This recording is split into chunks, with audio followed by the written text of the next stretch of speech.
Umat yang dikasihi Tuhan, mari kita bersama berdoa.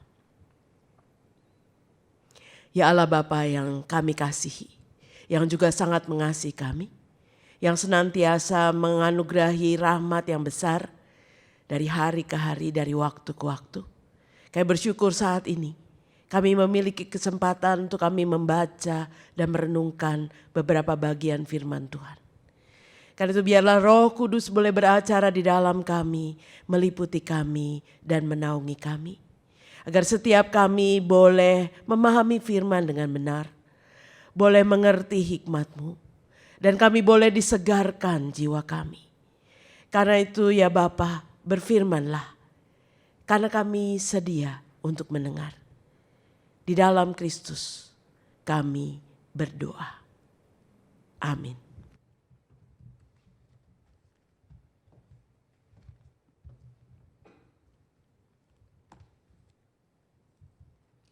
Bacaan pertama dari 2 Raja-Raja 2 ayat 1 sampai 12. Ketika Tuhan hendak mengangkat Elia ke surga dalam angin badai, Elia dan Elisa sedang dalam perjalanan dari Gilgal. Berkatalah Elia kepada Elisa, "Tinggallah di sini, sebab Tuhan menyuruh aku ke Betel."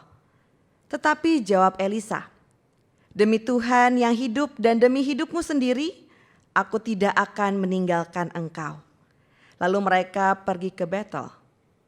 Rombongan nabi yang ada di Betel keluar menemui Elisa dan berkata kepadanya, "Tahukah engkau bahwa pada hari ini tuanmu akan diambil oleh Tuhan dari hadapanmu?" Jawabannya, "Ya, aku juga tahu, diamlah." Elia berkata kepadanya, "Elisa, tinggallah di sini, sebab Tuhan menyuruh aku ke Yeriko." Tetapi ia menjawab, "Demi Tuhan yang hidup dan demi hidupmu sendiri, aku tidak akan meninggalkan engkau."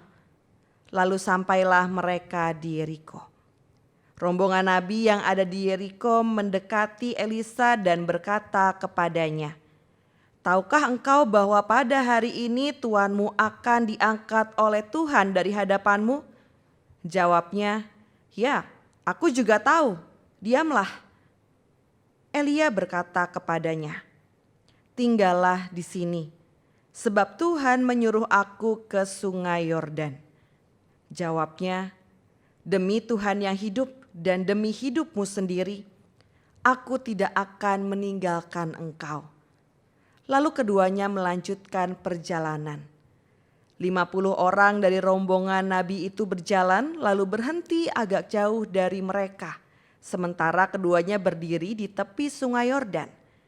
Elia mengambil jubahnya, menggulungnya, dan memukulkannya ke atas air itu. Terbagilah air itu ke satu sisi dan ke sisi yang lain. Lalu mereka berdua menyeberang di tanah yang kering.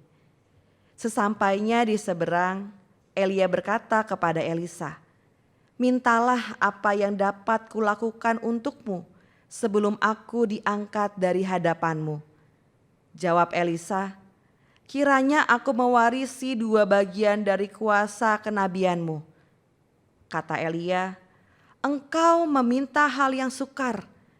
Namun jika engkau dapat melihat aku diambil darimu, hal itu akan terjadi padamu. Jika tidak, hal itu tidak akan terjadi." Sementara mereka berjalan terus sambil bercakap-cakap, tiba-tiba kereta berapi dengan kuda berapi datang memisahkan keduanya. Dan Elia naik ke surga dalam angin badai. Ketika Elisa melihat itu, ia berteriak, "Bapakku, Bapakku, kereta Israel dan penunggang-penunggang kudanya." Lalu ia tidak melihatnya lagi. Ia pun merenggut pakaiannya dan mengoyaknya menjadi 2 bagian. Demikianlah sabda Tuhan. Syukur kepada Allah.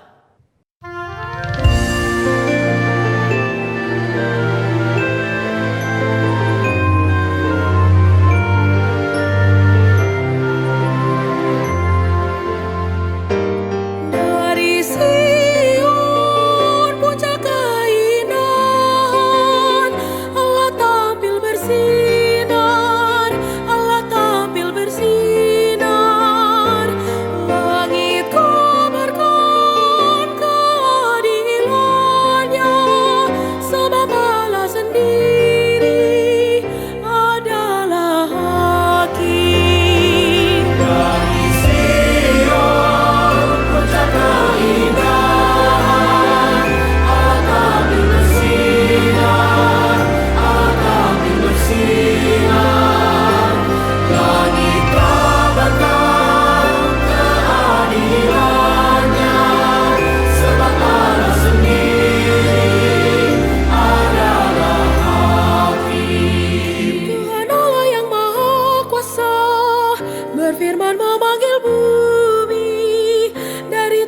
cahaya mentari sampai pada terbenamnya. Sungguh Allah kita datang dan tak akan berdiam diri.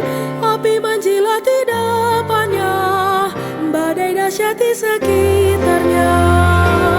Dari Sion, puncak keindahan, Allah tampil bersinar, Allah tampil bersinar. Langit kabarkan keadilannya, sebab Allah sendiri adalah hakim. Kepada langit di atas dan juga kepada bumi, berserulah Allah kita mau mengadili umatnya. Orang-orang yang kukasihi, bawalah mereka kemari, yang mengikat perjanjian berdasar korban sembelihan. Dari Sion, puncak keindahan, Allah tampil bersinar, Allah tampil bersinar. Langit kabarkan keadilannya, sebab Allah sendiri adalah hakim.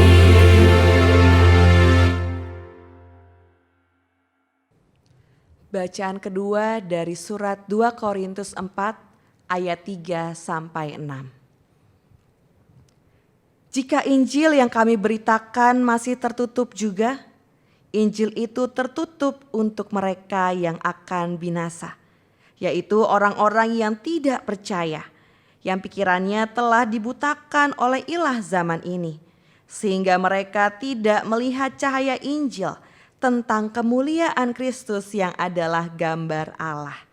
Sebab bukan diri kami yang kami beritakan, tetapi Yesus Kristus sebagai Tuhan, dan diri kami sebagai hamba-Mu karena kehendak Yesus. Sebab Allah yang telah berfirman, dari dalam gelap akan bercahayalah terang, Ia juga yang membuat terang bercahaya di dalam hati kita, supaya kita beroleh terang dari pengetahuan tentang kemuliaan Allah yang tampak pada wajah Kristus. Demikianlah sabda Tuhan. Syukur kepada Allah.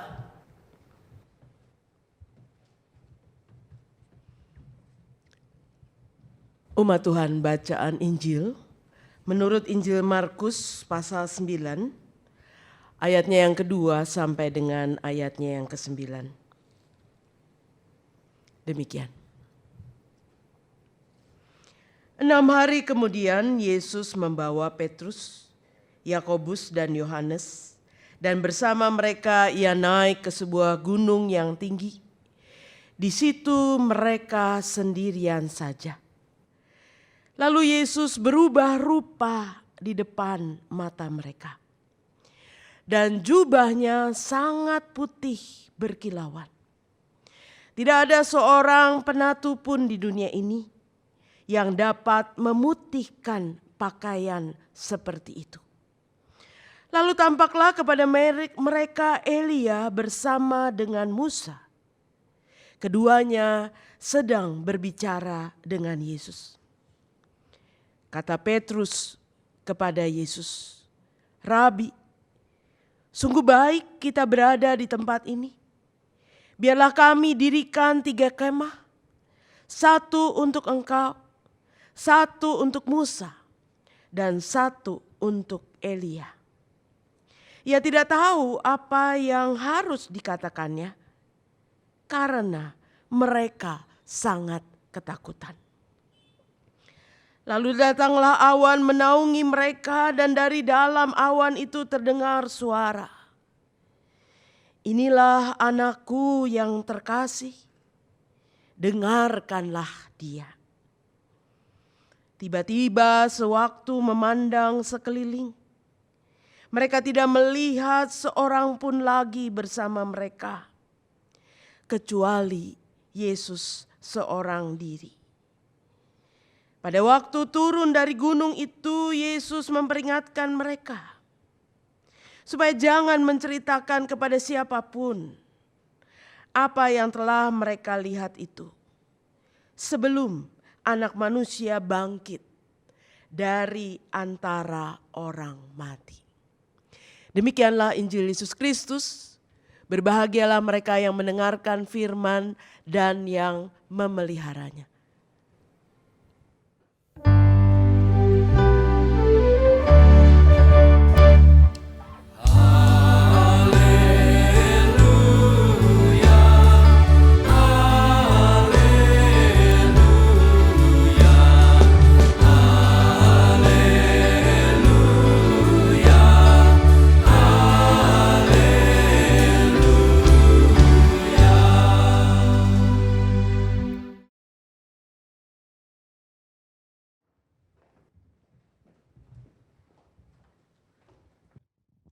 Saudara-saudara yang dikasihi Tuhan, saya yakin saat ini kita menjadi orang-orang yang tidak bisa terlepas dari media sosial. Ya, saya selalu melihat kemana-mana orang selalu bawa handphone. Ya, kita menjadi generasi yang menunduk.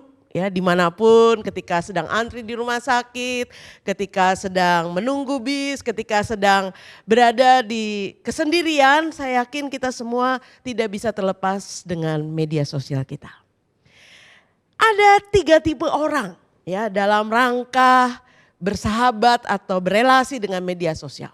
Yang pertama adalah orang yang disebut listener.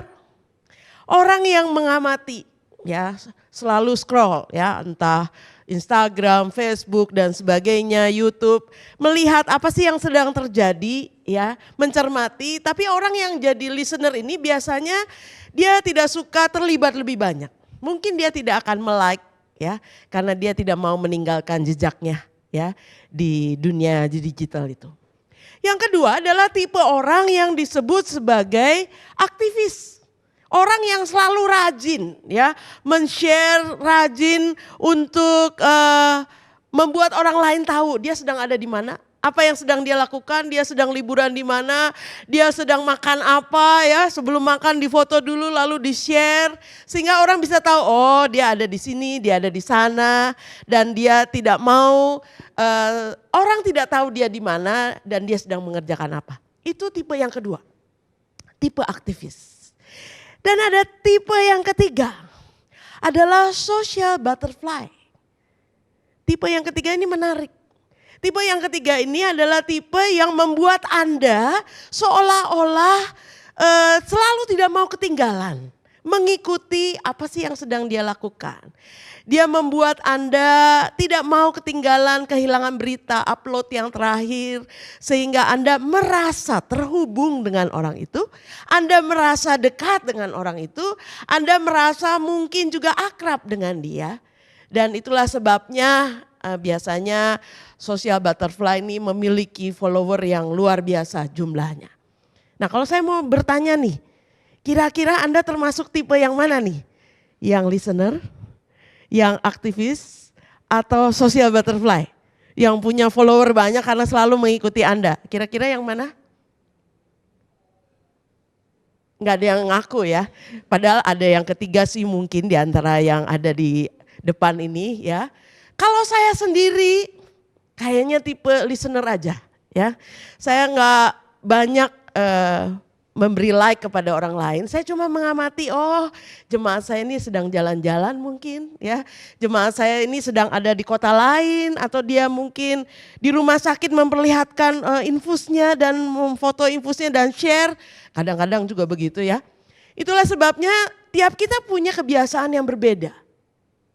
Tapi saya yakin ada banyak di antara kita yang punya kebanggaannya adalah kalau orang lain follow saya, ya. Kalau kita punya follower yang banyak dan itu sebabnya kita bangga kalau orang bisa mengenal kita. Kita bisa menarik orang lain. Ya, saya tidak tahu seberapa banyak Anda atau orang muda terutama yang suka ya untuk memiliki follower yang banyak. Sah-sah saja ya. Kalau Anda memiliki kebiasaan seperti listener, aktivis, atau social butterfly is okay. Cuma persoalannya adalah sejauh mana kita bisa membagi sesuatu yang betul-betul berguna. Membagi sesuatu yang bisa menginspirasi orang lain. Bukan sekedar dia tahu apa yang kita lakukan, tapi kita bisa mengedukasi orang lain dengan apa yang kita upload. Nah saudara-saudara, pertanyaan saya, kira-kira Tuhan Yesus itu termasuk tipe yang mana? Ya, Yesus tidak hidup di masa media sosial seperti kita sekarang, ya. Tapi kalau kita melihat secara khusus dari ayatnya yang kita baca dalam Markus, baik dalam pasal 9 yang tadi kita baca maupun dalam perikop sebelumnya. Tuhan Yesus tentunya bukan orang yang suka mengekspos dirinya, ya.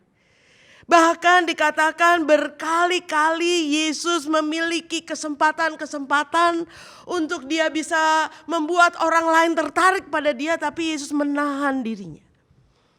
Dalam bagian bacaan yang kita baca, Yesus ketika naik ke atas gunung, dia hanya mengajak 3 orang muridnya.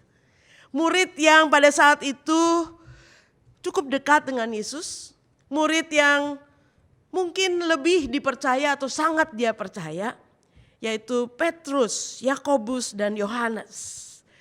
3 orang murid yang diajak oleh Yesus naik ke atas gunung. Itu berarti Yesus membatasi. Ya, dia tidak mengajak ke-12 muridnya atau dia tidak mengajak orang banyak, hanya kelompok kecil atau 3 orang murid yang boleh menemani dia dan mengalami peristiwa-peristiwa yang luar biasa bersama dengan dia. Dan pada saat mereka bersama Yesus naik ke atas gunung itu, Markus tidak bicara banyak, dia hanya bicara dengan kata-kata yang sederhana langsung. Dan dia mengatakan ketika mereka naik ke atas gunung dan sendirian saja jauh dari orang banyak, dikatakan lalu Yesus berubah rupa di depan mata mereka. Berubah rupa seperti apa? Dikatakan jubahnya sangat putih berkilauan. Tidak ada seorang penatu pun di dunia ini yang dapat memutihkan pakaian seperti itu. Wah, ini tambahan penulis yang menarik ya. Putihnya bukan karena putih karena wah mungkin dikasih bakelin gitu ya, atau dikasih pemutih, bukan.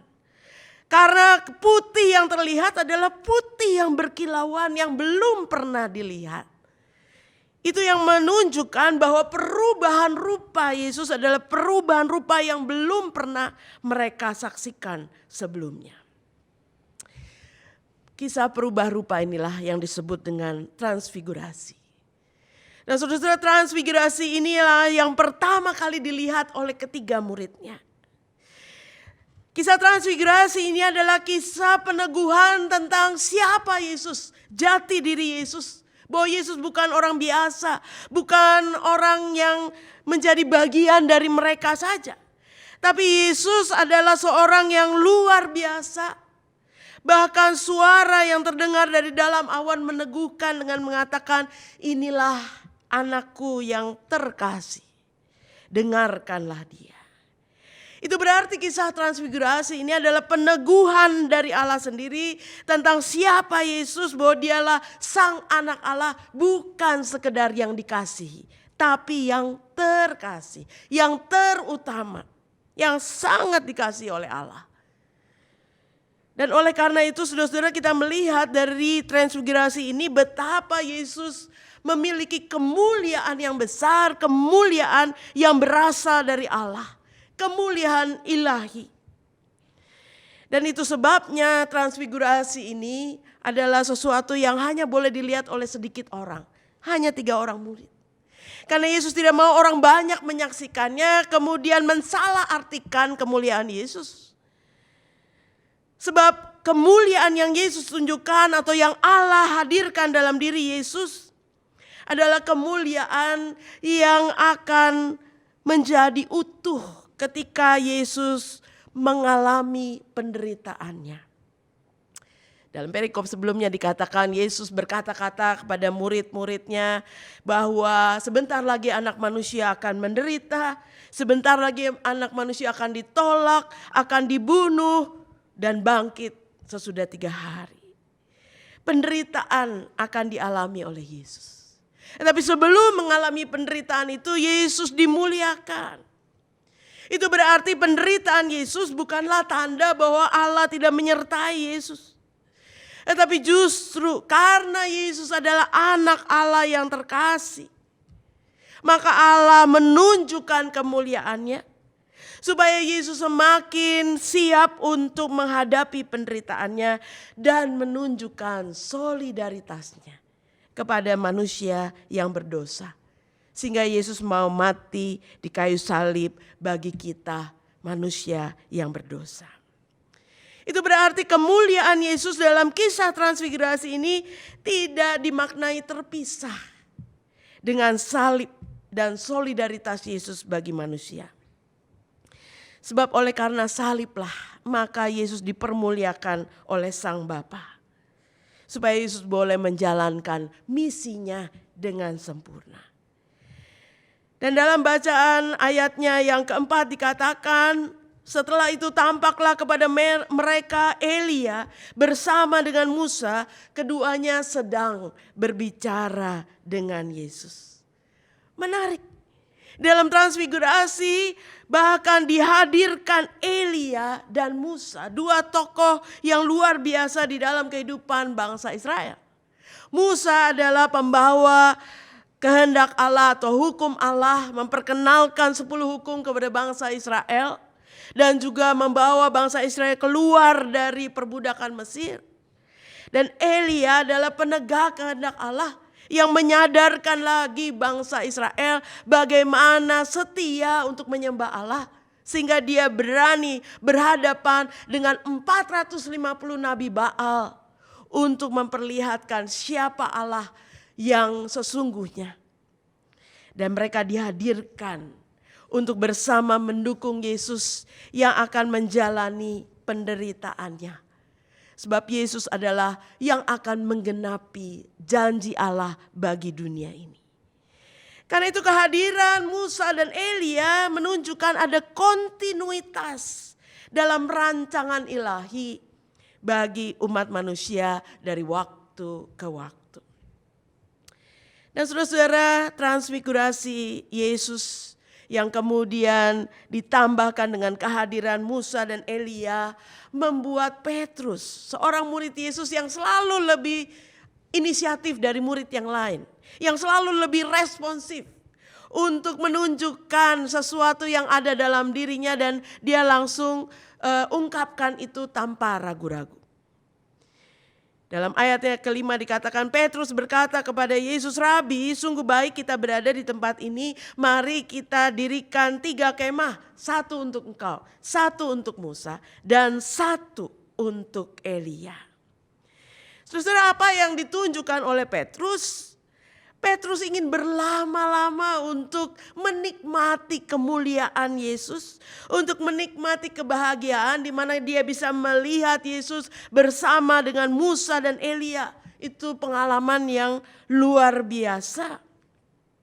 Pengalaman yang menggetarkan atau disebut mysterium tremendum, ya. Dan pengalaman yang menggetarkan itu dia tidak ingin cepat-cepat hilang daripadanya. Dia tidak ingin cepat-cepat berakhir. Karena itu baiklah mendirikan kemah. Baiklah berlama-lama bersama-sama di situ. Untuk bisa menyaksikan kemuliaan Kristus. Petrus tidak sadar bahwa permintaannya itu punya konsekuensi. Kalau Yesus berlama-lama di situ, maka misi Yesus juga tidak akan terwujud. Padahal Yesus akan harus segera menyelesaikan misinya. Untuk boleh menunjukkan solidaritasnya bagi dunia ini. Dia tidak sadar bahwa kemuliaan itu mesti dicapai karena perjuangan dan penderitaan. Dan karena itu sekalipun permintaan itu permintaan yang wajar dikatakan oleh seorang murid Tuhan sebagai Petrus. Yang menunjukkan bahwa dia nyaman berada dalam situasi itu. Tetapi ternyata Petrus tidak boleh terlena dengan kenyamanan itu. Petrus tidak boleh terlena, dan oleh karena itu diperdengarkanlah suara, inilah anakku yang terkasih, dengarkanlah dia. Bahwa Petrus harus mendengarkan Yesus, bukan Yesus yang harus mendengarkan Petrus. Sebab Petrus sering kali mendesak, Petrus sering kali menunjukkan keinginannya dan sedikit memaksa Yesus untuk melakukan apa yang dia mau. Tetapi suara itu mengagetkan dia atau menyadarkan dia bahwa dia harus mendengarkan Yesus. Dan kemudian setelah berapa lama dikatakan tiba-tiba Yesus tinggal seorang diri. Dan kemudian Yesus mengajak mereka turun dari gunung itu. Sambil mengingatkan mereka untuk jangan menceritakan kepada siapapun apa yang mereka lihat sebelum Anak Manusia itu bangkit dari antara orang mati. Saudara-saudara, itu mau menunjukkan bahwa Yesus juga tidak mau berlama-lama di dalam kenyamanan itu. Sekalipun kenyamanan itu pasti akan memberikan damai sejahtera, memberikan sukacita, memberikan kebahagiaan. Tetapi Yesus mengatakan mereka harus turun. Karena mereka punya tugas yang harus diselesaikan. Dan karena itu Yesus mengatakan kepada murid-muridnya, jangan menceritakan. Yesus bukan tipe orang yang selalu ingin dikisahkan tentang kemuliaannya, tentang kuasanya, tentang segala macam hal yang luar biasa dari dirinya. Tapi berulang kali dikatakan jangan kamu menceritakan. Dalam bagian ini jangan menceritakan peristiwa transfigurasi ini. Sebab itu bisa menimbulkan salah paham dari orang banyak yang kemudian mungkin mengeluh-elukan Yesus dan melupakan penderitaannya. Padahal Yesus datang ke dalam dunia ini untuk menjadi misi keselamatan Allah bagi dunia ini. Karena itu Yesus bukan orang yang suka menonjolkan dirinya, menonjolkan kuasanya, menonjolkan kemuliaannya. Dia tidak mau itu terekspos pada orang banyak. Sebab semuanya tidak berarti tanpa penuntasan misi Allah, tanpa salib yang harus dia tanggung. Nah saudara, firman Tuhan mau mengatakan kepada saudara dan saya bahwa di tengah segala kenyamanan yang seringkali kita rasakan di tengah dunia ini. Dunia ini menawarkan banyak kenyamanan, banyak kenikmatan duniawi yang mungkin membuat kita suka berlama-lama. Siapa yang gak suka kalau kita berlama-lama dengan kesendirian kita, menikmati hari libur kita, menikmati kesukaan kita, mungkin nongkrong-nongkrong atau melakukan apapun yang kita sukai berlama-lama. Siapa yang gak mau? Saya yakin kita suka dengan me time kita, dengan waktu di mana kita bisa merefresh diri kita. Tetapi justru firman Tuhan ini mau menyadarkan kepada kita bahwa di tengah segala kenyamanan yang bisa kita nikmati, Tuhan punya tawaran lain. Tuhan punya tawaran lain kepada kita untuk menjadi orang-orang yang tahu menempatkan diri kita, untuk menunjukkan solidaritas kita terhadap kehidupan sesama kita di tengah penderitaan. Tawaran Tuhan tentu tidak populer. Tawaran Tuhan pasti kurang menarik. Karena siapa yang mau menstop kenyamanannya kemudian harus melakukan segala sesuatu yang mungkin tidak berasal dari dirinya sendiri. Tapi itulah tawaran Yesus kepada kita. Tawaran Yesus untuk bisa menyetop kenyamanan kita untuk melanjutkan misi kita di tengah dunia ini. Saudara dan saya diajak di tengah segala macam kebiasaan kita untuk mungkin menikmati kesendirian kita, menikmati kebersamaan kita dengan orang lain. Mungkin juga sibuk mencari follower di dunia medsos. Saudara dan saya diingatkan kembali bahwa kita punya tugas di tengah dunia ini. Sama seperti Kristus. Dia tahu bahwa dia datang ke dalam dunia ini untuk menderita, untuk mati di kayu salib dan untuk memberikan kebebasan manusia dari segala dosa. Dan karena itu melalui peristiwa transfigurasi Yesus mengajar kita bahwa kemuliaan bukan suatu yang bisa kita dapat hanya untuk diri kita sendiri. Tetapi kemuliaan itu akan menjadi satu dengan peran kita, keterlibatan kita di dalam misi Allah di tengah dunia ini. Kristus punya tugas dan misi yang harus dia lakukan, yaitu mati di atas kayu salib bagi kita. Saudara dan saya juga dihadirkan di tengah dunia ini bukan tanpa maksud. Tuhan pasti punya rencana bagi setiap orang. Dan saudara dan saya diajak untuk menjadi orang-orang yang terlibat di dalam penderitaan dunia ini, terlibat di dalam empati kita kepada kehidupan sesama kita. Bagaimana kita bisa menghadirkan sukacita, menghadirkan kasih, menghadirkan damai sejahtera sebagaimana yang Kristus tunjukkan. Kristus meninggalkan kenyamanan, menyuruh Petrus untuk meninggalkan kenyamanan dan bergerak menuju Golgota. Bergerak untuk melanjutkan misi Allah bagi dunia ini. Dan oleh karena itu Kristus juga mengajak kita tidak berlama-lama, tidak bersantai-santai dengan kenyamanan kita. Tapi tahu apa yang harus kita lakukan ke depan.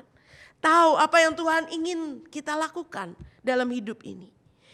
Kristus mengajak kita untuk berjalan bersamanya, melakukan solidaritas bagi dunia ini tanpa batas. Supaya kita bisa menyatakan kasih Tuhan kepada siapa saja. Mungkin kita tidak bisa melakukan untuk banyak orang. Siapa saya? Saya nggak bisa melakukan banyak. Saya bukan siapa-siapa. Mother Teresa mengatakan kalau kita tidak bisa memberi makan 100 orang. Berilah makan 1 orang saja yang Tuhan hadirkan di dekat kita atau di sekitar kita. Itu berarti dalam rangka kita terlibat di dalam misi Allah bagi dunia ini. Kita tidak bisa katakan saya tidak bisa melakukan banyak. Tuhan mau mengajak kita untuk melihat, memperhatikan.